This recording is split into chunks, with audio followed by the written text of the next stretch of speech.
A raven clutches a golden ring in its beak. That image carried on a family coat of arms, gave a dynasty its name, and a castle its legend. What rises from the rock above the Zlashti River in Transylvania is not a ruin, it is a colossus. Corvin Castle, also known as Hunyadi Castle, Hunedoara Castle, or by its Hungarian name Vajda Hunyadi Vár, commands the skyline like something conjured from a medieval dream. Tall towers pierce the sky, diversely colored roofs catch the light. Myriad windows and balconies, adorned with stone carvings, stare outward like watchful eyes. This is one of the largest castles in Europe. It is one of the 7 wonders of Romania. For those drawn to the Middle Ages, it stands among the most compelling monuments on the entire continent. The story begins in 1409. Sigismund of Luxembourg, King of Hungary and Croatia, grants this land to a man named Voic, also known as Vaik or Voicu. It is a severance, a reward. Voic is the father of a man who will change everything. That man is John Hunyadi. By 1446, he is elected regent governor by the Diet, the most powerful man in the kingdom short of the king himself. That same year, he orders construction to begin.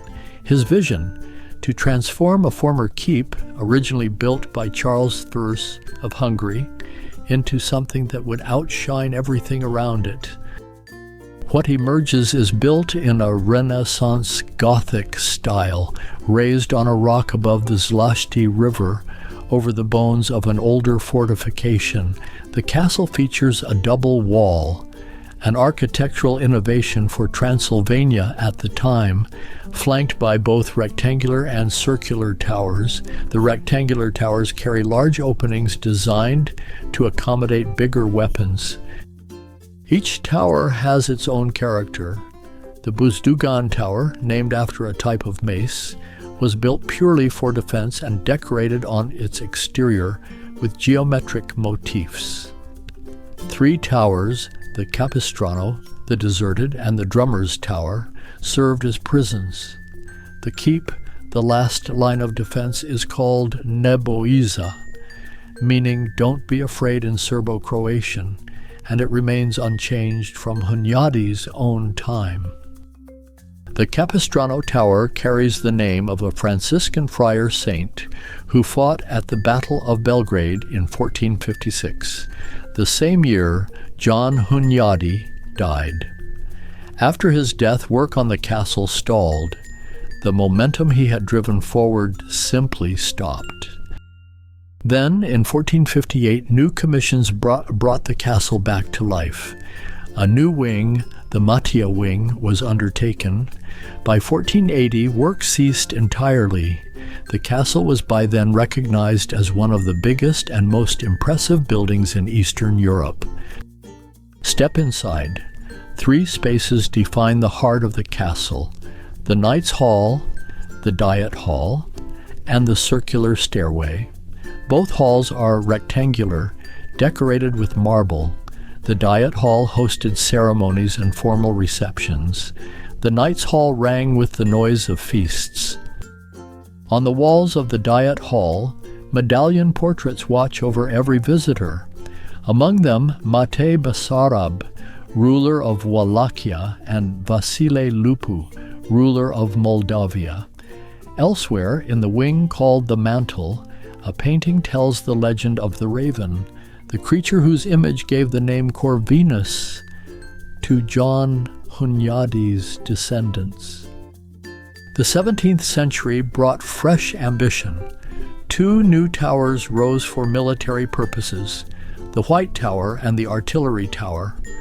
A large new palace was built facing the town, 2 levels of living chambers and a grand living area. An external yard was added for administration and storage. The White Bastion, meanwhile, served a humbler purpose: food storage.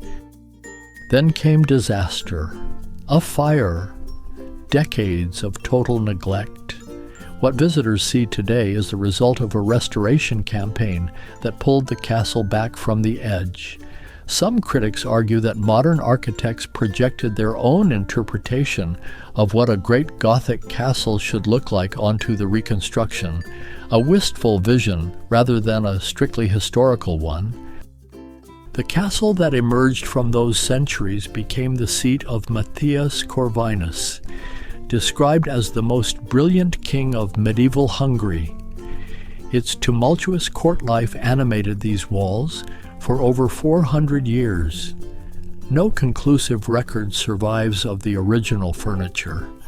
Its quality, volume, or style lost to time. Tourists are told that Vlad the Impaler, Prince of Wallachia, was once held prisoner here by John Hunedoara. The castle is sometimes mentioned as a source of inspiration for Castle Dracula in Bram Stoker's 1897 novel, and yet Bram Stoker was unaware of the castle's connection to Vlad when he wrote it. History and myth tangled together without either knowing the other existed. That dark magnetism has drawn filmmakers too. Corvin Castle has served as a filming location for Sing is Blying, The Nun, and the 2024 remake of Nosferatu. The stones here have played villain and backdrop, legend and labyrinth. In 2021, around 276,000 tourists walked through these gates. Every year, the castle hosts the medieval festival Festivalul Medieval Ioan de Hunedoara, honoring the voivode who first raised these walls. The raven on the coat of arms still clutches its golden ring. Some places hold history lightly. Corvin Castle does not. It grips it, in stone, in tower, in painted portrait, in the name of a family that made a raven their symbol and a castle their monument. It has burned, it has been forgotten, it has come back. It is still here.